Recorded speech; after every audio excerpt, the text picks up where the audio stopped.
please enjoy the grand final Street Fighter. Thank you.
Vegas. It's time for the Evolution 2017 Fighting Game World Championships.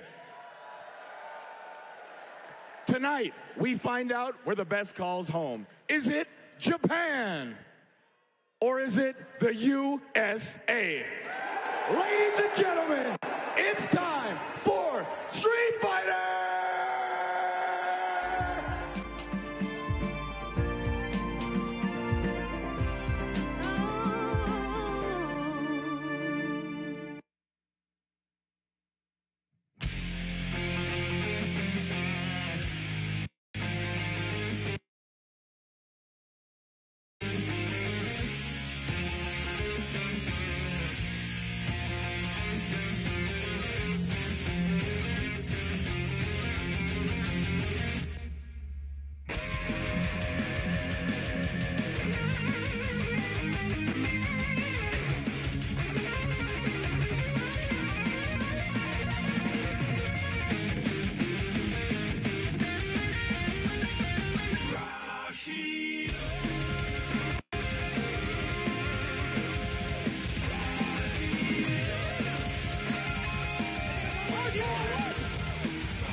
Our first combatant from the USA, give it up for Punk!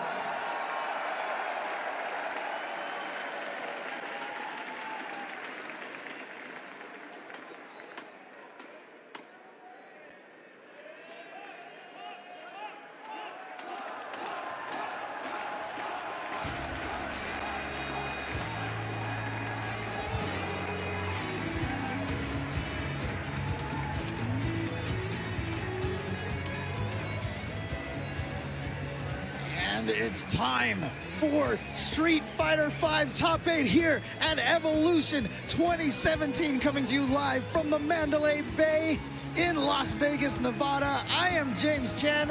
And I'm Sajam. It's good to be here, James. 2 years in a row now, Street Fighter V Finals in the Mandalay Bay, live here on Twitch and ESPN.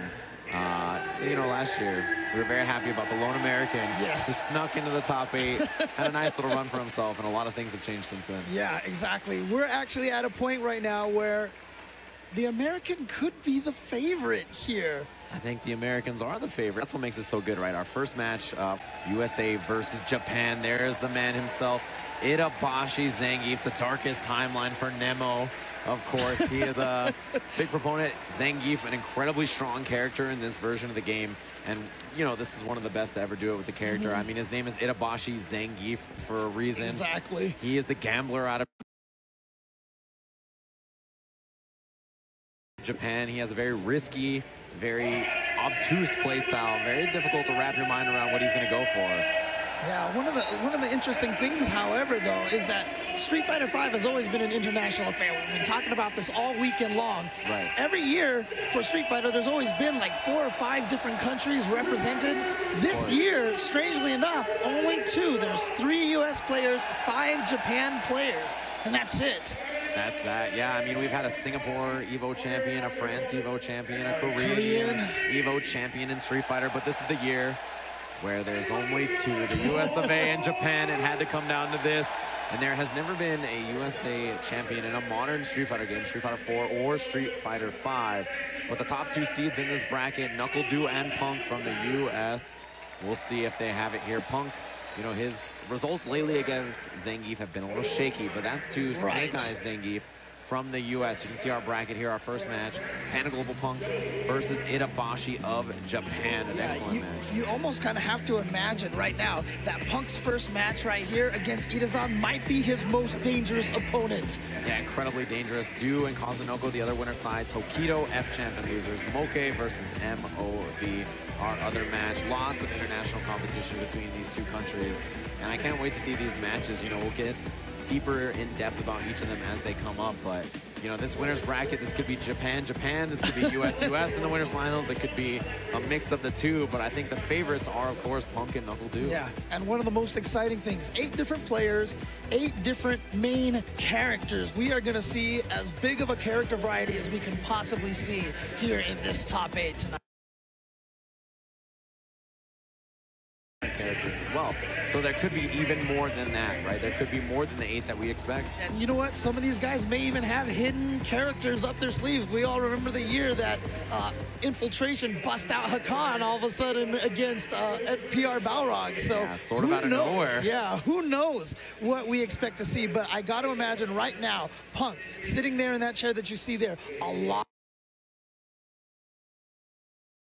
event very similarly how Infiltration came into the event last year. Infiltration came in kind of like as the overall favorite. He had been winning everything, and Punk, outside of CEO, which just like Infiltration was the one of the only events that they didn't win, you know, but Infiltration came in and won Evo anyway. And Punk, I'd imagine a lot of pressure for him right now. I mean, if you really think about it, he had that big E-League win, but did not win Combo Breaker, did not win CEO. Those are the two, you know, big ones if you think about, you know, these local events that we're expecting people to attend. So Punk,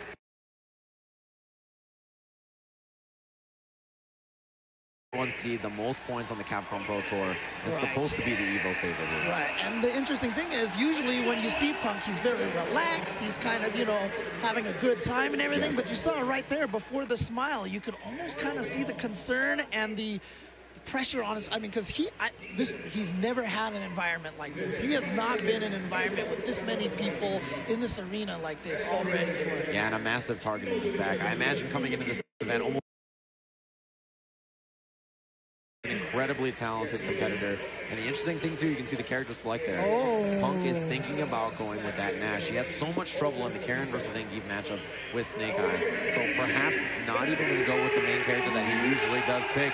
But here it is, our first match here at Evolution 2017 in the Street Fighter V Finals. Winners bracket action, Punk versus Itabashi Zangief. Yeah, it's kind of scary because I wonder if they overthought it, but here we go. Ooh. I've never seen that before, and neither has Punk, as he gets tucked in real quick there by Itabashi, an early start, and you have to be careful. You know, he's constantly going to be moving forward, doing that jump medium kick. It's very hard to anti-air, and it makes Geef so threatening as he comes in. But the reason why Punk is going with this matchup is that Nash is capable of keeping Zangief out. That fireball is a lot of work to get around for Zangief. Exactly, but Itabashi, the gambler, the way he plays, it's going to be a lot of jump, a lot of forward medium kick. That's the knee. Wow, the armor to get.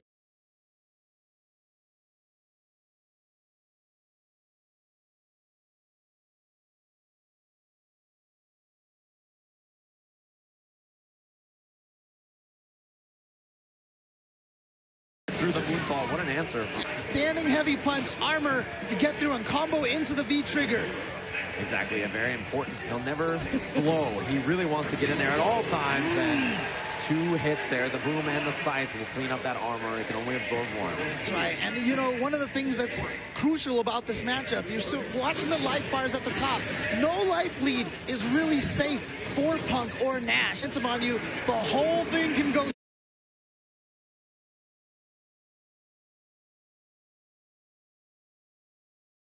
straight down, and we might see that happen right about now. There it is, 2 spinning pile drivers in a row right away. Reads a jump out, another. God, and just like that, showing you exactly what can happen. One fell swoop in one sequence. Incredible.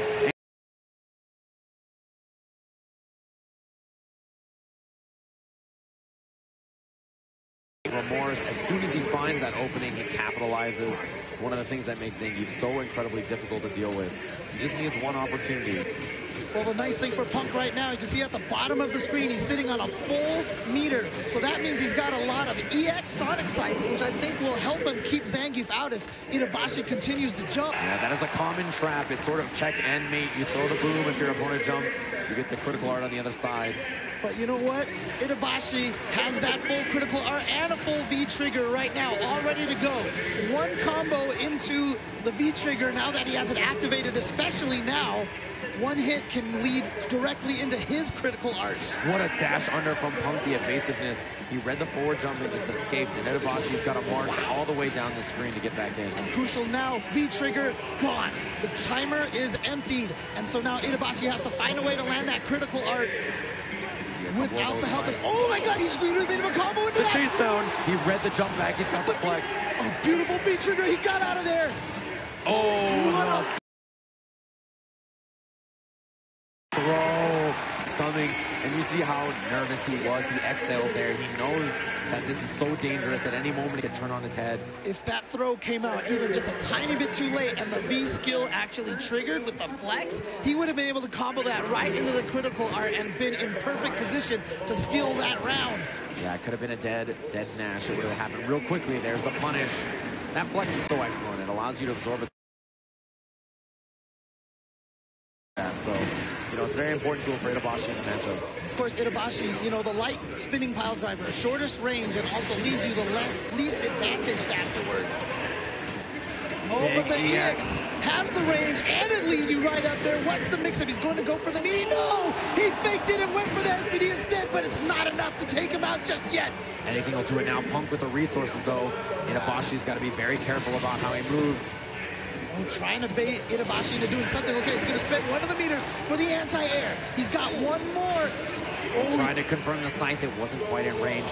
Punk gonna back off here. Clean anti-air. If that was a trade, he would have died, and anything will do it now.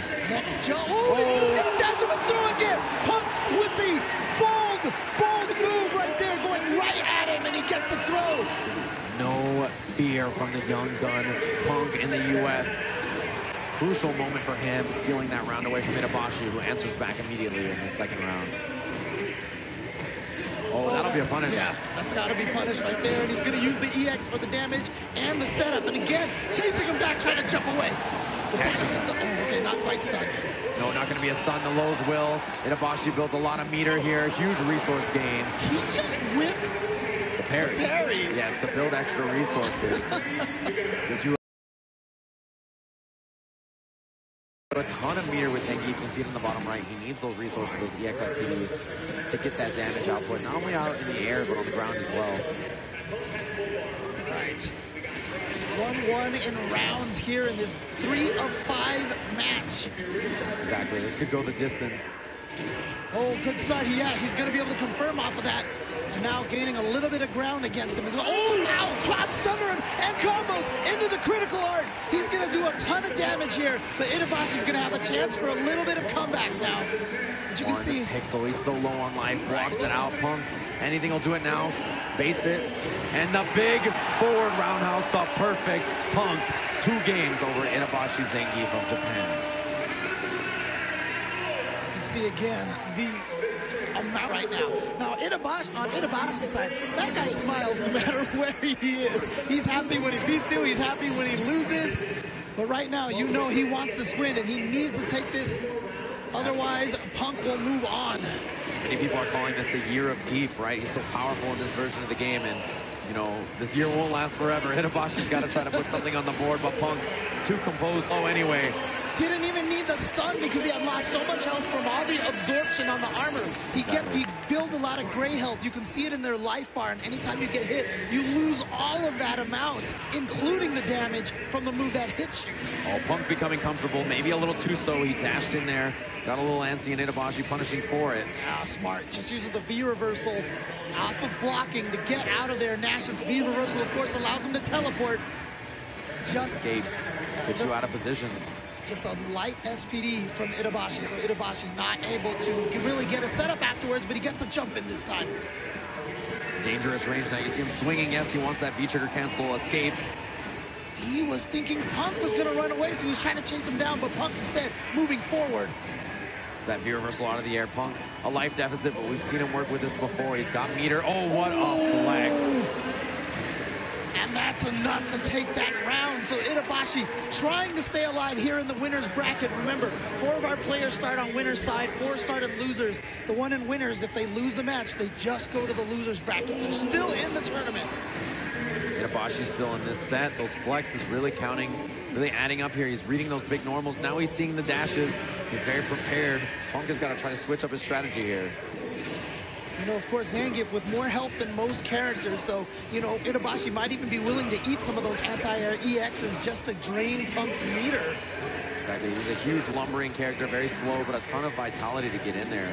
Really make you miserable when he finds that hit. And, man, big trouble now for Itabashi to confirm. He's going to combo, and Nash, of course, not a character with a ton of vitality. And you see right there, drain a lot of that life right there. Gonna be big. Oh, he hit him with a knee. No answer here. Punk with a panic moment. He finds the hit. Very dangerous though. Punk, full resources. He needs one big confirm to take this set. Put himself in the winner's finals here at EVO. Itabashi, a very risky jump. Could have got him in trouble. Could have got the critical art. You know he's looking to find that hit. That scythe. The answer here. No, he can float. Oh, no. It was in time. Is it gonna kill? It's enough. He gets the job done. Punk clean 3-0 moves in a winner's finals here of Evolution. And there was no difficulty in that there. And there we see Punk's family cheering him on. Cheering for him to move forward in this. And despite a 3-0, had to have been a lot of nerves there because, like I said, Zangief, a scary character, especially in the hands of Itabashi Zangief, who can be such an unpredictable player. The gambling man himself from Japan, known for that erratic play style, but the solid, slow play of Punk was so overwhelming. He had booms in every position he wanted to move in at. He was just so prepared for everything he was going to do, clean anti-airs the whole way. Absolutely. So one of the U.S. players moves on further in the U.S. bracket. I mean, further in the top 8 bracket. I mean, it is in the bracket, yeah. We're going to take a peek at it in just a second, show you guys what's going on. So Punk in winners finals. That puts our next match at Liquid Knuckle Dew of the U.S. versus Kazunoko. 2 top 8s for him this weekend at EVO. A multi-game competitor, incredibly talented. You know, a Capcom Cup champion in Street Fighter 4 as well. You know, he got, what was it, 3rd place this last Capcom Cup in this game. I feel like never talked about or given the credit he deserves as a competitor. And he's going to be a dangerous one for Knuckle Dew to fight against. Yeah, because one of the things about Kazunoko is he's such an erratic player. Right. You know, when he won Capcom Cup, you know, he has that reputation for being, quote, random, unquote, right? And, you know, it's just very calculated risks, and he just reads the situations really well. But I feel like that reputation kind of adds to, like how you said, he doesn't quite seem to get the credit that he deserves for compared to a lot of the other guys. Exactly. It's a completely legitimate play style, right? That's just the way he plays. Some people like to, you know, bet it all on black sometimes. We are here in Vegas. Yes. You got to hit the tables and go deep occasionally, and that's what we're seeing from Kazunoko, right? It's, you know, the legend about him was wake up jab or wake up uppercut, right? That was really the way he likes to play matches. It's the risk that he likes to take. I mean, uppercuts don't land you a lot of damage if you wake up with them, but it's just the fear that they set in people's mind that's so important. And another thing about Kazunoko, I mean, he is just a fantastic player all around. I believe, I'm not 100% sure on this, but I think he's the only player this year at EVO to make 2 top 8s. Top 8 in multiple games, right? Main games here at EVO, at least. I think that he's probably the only one. Incredibly talented. You can hear the crowd for Knuckle Dew here, of course. Another U.S. competitor. So many people excited to watch him play, the reigning Capcom Cup champion. And look, if you think about the big ones here in Street Fighter V, the game has not been out a long time. There have been really 2.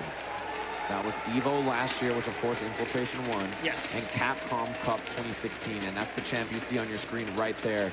Right. He is the man who got the W, the first American to win a major event like that in so long, to win an event of that scale with that kind of competition. And there was a lot of, you know, weight on his shoulder. He really struggled to live up to that in the earlier half of this year. And since then, you know, his name has sort of not been the target for a lot of players, and I think that that is where he excels, is when people aren't focusing on him as much. It was Punk who kind of took over that spot, but almost fittingly, earlier in this tournament, earlier this weekend, NuckleDu did defeat Infiltration in the tournament. And it's interesting, too, because NuckleDu, at this point, because of winning Capcom Cup, I'm sure a lot of us, you know, everyone talks about how dominant he was and how strong he was. That really only came at the last half of the year, maybe even the last third of the year. Yeah, if you go back and watch the tapes a year ago, you and I were not talking about NuckleDu and how incredibly good he was. He was always a talented player, right, in Street Fighter 4, but not to that level that he is now, for sure. I mean, a global threat in this game, including this man Kazunoko from Japan. Everybody knows how incredibly talented he is. You know, he has that roulette on Wake Up. It's like he just throws the ball. Is it going to be black, red, odd, even? Who knows? 0-0, it's hard to say. Kazunoko is that player. He has that reputation for a reason. Yeah. He's a very active, very fast-paced, very forward-moving player. And he's going to deal with the wall that is NuckleDu's Guile. Yeah, and he is the kind of player that if he was playing at the roulettes, the table that many times in a row. It's supposed to be probability. You're not supposed to be able to have that much success on those kind of gamble situations, but definitely Kazunoko, one of those players who in those gamble situations always seems to come out on top. Exactly, and that reputation I feel like really helps him because, you know, other players think to themselves, well, I know Kazunoko's going to gamble, so right here he's going to do something crazy, and then he just plays it nice and safe. Yep. You know, he has that reputation for a reason. Incredibly talented player, has been playing fighting games for so long, and he's been so good at so many. So no surprise to see him in this top 8 as well as the top 8 for Guilty Gear this weekend. And I think that this guy has a very strong chance of making it deep in this bracket. If he moves past NuckleDu, it's going to be tough for Punk. Yeah. Even if he gets sent to losers, I think anybody in his path should be worried. Well, now here's the main question, right? We know Kazunoko's going to go with Cammy. At least we're 95% sure of that, right? But again, we mentioned at the very start, NuckleDu, known for picking several different, actually mostly 2 different characters. 2, yeah. Guile and Armika. Exactly. And I'm curious who he's going to go with against Cammy. I expect Guile, these 2 played over at CEO, and NuckleDu actually defeated Kazunoko. And it was in that matchup. You know, he has gone to Mika against some Cammy players, right? I mean, he used to do that against Xiaohai, his nemesis. He also did it at CJ Truth at CEO because he was down with Guile. CJ Truth had him figured out. He switched over to Mika. That's right. So that's one of those things where it's very player specific, right? Not so much matchup specific.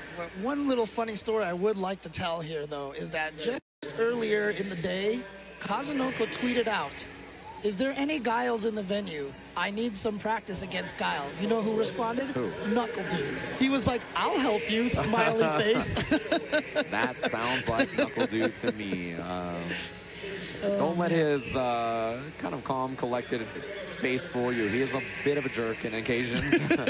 That's kind of his, you know, he's a playful young competitor. They all have that brazen attitude in a lot of ways. Punk is very similar for that. There's a big stage here, though, so obviously very serious now. But, you know, it's that moment. This is where you have to step up and be on your toes. Is Kazunoko going to be the one to move into this, you know, EVO position in this grand finals, this winner's finals of the bracket? Can he do it? It's going to be very interesting to see. Going to likely be Cammy versus Guile, a matchup as old as time. Yes. And, you know, again, so the way Guile is going to be playing is that he's going to be trying to zone as much as possible, throwing sonic booms. And Cammy, she's fast. She has great range on all of her normal attacks. She has different ways to get in and change her jump arc on you. Right. And so once she gets in, she really wants to overwhelm you. So you're going to see, you know, last match we saw kind of a similar fashion. Zangief trying to get in on Nash. It's going to be similar, except Cammy doesn't beat you by throws, by command throws like Zangief does. She is just going to mix you up, wear you down, and cause you just to block a bunch of moves and take a bunch of gray health. Exactly. Important, huge jet upper there. NuckleDu sending her in the atmosphere. But the big pickup, he got a little antsy on the dash forward, and Kazunoko capitalizes. Immediately activates the V trigger. Cammy, one of those characters who has a 2-bar V trigger, so she can potentially get 2 in one round. See NuckleDu waiting there, and Kazunoko with the first move. He's that kind of player. First move, first decision will likely always be his. So you can see NuckleDu playing very reactively. He's waiting.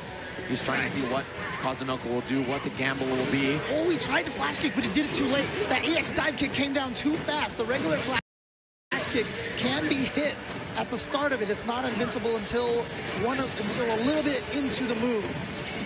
The reversal from Kazunoko, the dash up, and NuckleDu has not tried tech once. Kazunoko's got to recognize that.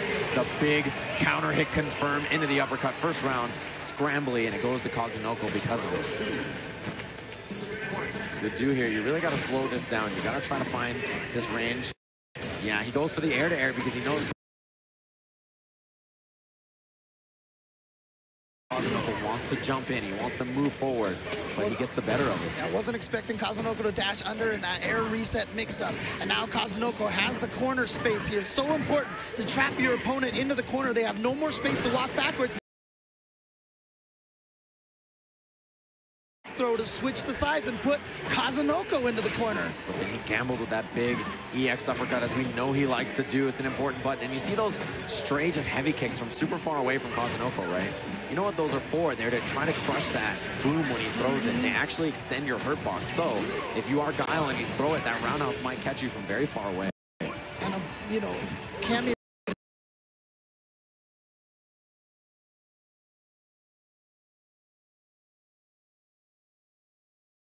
trigger. Oh, is gonna take game number 1 with that beautiful confirm for max damage. Yeah, extremely convincing for him too. It was 2 quick rounds.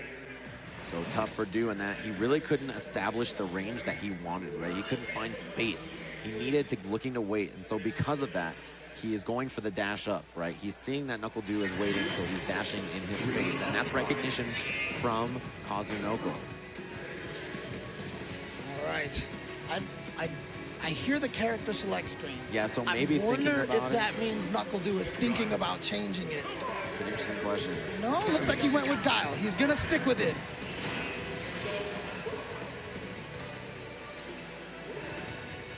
So NuckleDu staying with the Guile here. We mentioned that he does have the Pocket Miko, right? A character that he uses quite a bit in matchups like this against certain players as well, but he chooses to stay with this character. And I think the real recognition he has to make here is that Kazunoko is recognizing Du is just down backing and waiting. He knows, all right, he's waiting for me to jump, he's waiting for me to move, and he's just dashing forward since he knows Du is not prepared for it. That allows, you know, Kazunoko to really get in there and cover the space. Nice interrupt. All right, and now throw into the corner. Here comes the pressure time now. But again, Cammy's V reversal, you see how she jumps forward and turns around. It's such a great side switching tool. So sometimes when you chase Cammy into the corner, you're doing the work for her. Exactly. She just immediately escapes and capitalizes from it. Quick punish. Switch aside. Oh, baits the flash kick. Huge, huge damage output. Kazunoko very close to stunning. How did that not throw? He tried a V reversal. He got the EX boom on accident, but picks it up with the forward medium kick anyway, and NuckleDu puts a round on the board. Yeah, that EX Sonic Boom actually worked so well in his favor because it pushed her back and gave him the advantage afterwards. Yeah, even better really than the V reversal, right? I mean, he spent resources, but it closed out the round because of it. Neutral jump. What a neutral jump, and not a huge amount of damage off that because he jumped in with a light kick, but you know what? It gives him the momentum. It gave him the knockdown. Yeah, important for NuckleDu. Can't challenge after that hooligan dive kick, right? The regular dive kicks, not as good on block, but the hooligan dive kick's very advantage. You'll see her spin in the air first. Oh, back throw. NuckleDu takes the space in front. And he confirms. And that's gonna go and miss. It just missed, but you know what? It's hard to punish that, which is NuckleDu. And he shook out of the dizzy. He's not dead, but the flash kick anyway. And he was living his life on the line. You better stroke that chin and finish that combo next time, because NuckleDu is living his life a little dangerously. You know, for those unfamiliar, it's a little bit of a taunting maneuver from a player to do something like that, but let him know how you really feel is what it is. But that's the thing, NuckleDu plays that way. That is his style. He wants to get into your opponent's head, and that's absolutely a strategy, because getting into your opponent's head is what Street Fighter is all about. Exactly, and a guy like Kazunoko who likes to gamble, if you make him angry, he might start betting it all, you know, and that's what you have to do as a player like NuckleDu, to try to get in his head. V-skill used to go through the boom. A lot of people don't value that V-skill, but Kazunoko's made pretty good use of it in this matchup so far. Yeah, Kazunoko, one of those players who's able to do that. Well, these hooligans, and NuckleDu didn't have an answer until right there. Just the down jab. Yeah, that's one of Cammy's strength. Her forward movement, her dash is so fast, you can catch a lot of people off guard. If they're not hitting buttons, that just opens the door for Kazunoko to get in. Oh, he's gonna get in with that. He should be dead. EX uppercut, juggle, And just like that, one of the nice things about Cammy's V-Trigger is that essentially, if you use it early enough, she almost kind of gets like 2 to 3 supers around. Right, yeah, the damage is very comparable. It's a good opportunity for her. It creates juggles and new things that she usually doesn't have. So, you know, she's got a 2-bar V-Trigger as well. Wow, it's very high dive kick, but still able to combo. NuckleDu stuck in the corner here. Kazunoko caging him, and you see that. Lands a normal and then immediately dashes behind it, takes that space. I do like that NuckleDu, however, hasn't been falling for the throw baits from Kazunoko. You see him just throwing out like a bunch of crouching light punch, but look at this. The life deficit's so high right now. He's got to do something, but he stood up and got caught by the hooligan. Oh, this is a huge deficit for NuckleDu. He's in huge trouble. Got him with the boom, the combo. But he didn't go into the V-Trigger. I thought he would try to go into the V-Trigger in the corner. Back that Sonic Boom, baits out the EX drill, blocked in time, but no punish. Oh, he neutral jumped. I wonder if he was looking for a V reversal of some kind. NuckleDu. Maybe an EX drill. Oh, the upside down kick. He tried to bet on the throw tech and the down jab reversal. Kazunoko not teching that often. He's really not giving it away. NuckleDu now down 2-1 to Kazunoko, who he defeated over at CEO. Both of these players have really resisted going for the throw. There is a technique where you walk up to them and then walk away. Exactly. We in the community lovingly refers to it as the shimmy, and what you're trying to do is get them to whiff a throw, and then you can punish the whiff on the throw. Exactly. You're just trying to bait out that throw tech on defense. NuckleDu in trouble here in the corner now. Close to stun, but he fights his way out. Will there be the gamble uppercut? There it is. You called it, and here is some big damage now for NuckleDu, and it's a stun. He's going to get the huge jump, the follow-up combo. A ton of damage here, but he takes what he could, gets a throw, and another one. How many in a row? No, not a third one. He gets him with the mix-up. Not a throw this time, but the meaty crouch light punch and the Sonic Boom, taking round 1 here on game 4. The strength of NuckleDu's offense really paying off for him. You know, EX drill from Cammy to get in there. I don't think NuckleDu will be too upset at that because it side switches and it really doesn't do a ton of damage, right? So, you know, even though he spends his resources on it, not the end of the world, but this offense is overwhelming. NuckleDu in big trouble, tons of stun. Yeah, trying to back off because he doesn't want that orange bar under his life bar to fill up. That just means you fall dizzy and the opponent gets a free combo. Wow, NuckleDu's gonna spend it. Yeah, he uses that critical art, spending that bar. Eats all the spinach. He's a growing boy. Kazunoko the dash up, and that time he finally baited it. Should have been a combo, but he's going to be able to combo the critical art here. So Kazunoko's going to spend all of his resources to guarantee that he takes this round. Now, that's great that he takes this round, but of course, the concern is now you come into the next round with basically no resources. Exactly, and that's a risk for Kazunoko, although he doesn't have good ways past anymore, but the dash up is constantly working. NuckleDu is not prepared for it, you can tell. And his defense is a little shaky here, more than it's ever been. He's taking a few throws. He's not able to keep Kazunoko at bay like he was before. So he decides to spend some of that meter for the V reversal to try to help him maintain that distance and maintain that defense. Yeah, one of the first times he's gone for that. Wow, very fortunate that dude got that trade. A lot of the times, Cammy will just make it through there with a projectile invincibility. Got him. Oh, that'll work right there. The V-Trigger drill also has some projectile invincibility. Doesn't require any super meter resources. Again, I think NuckleDu tried to flash kick there just a little too late. Yeah, you just can't make it happen. Wow, in the front, the tech. Oh, and there it was. Kazunoko, big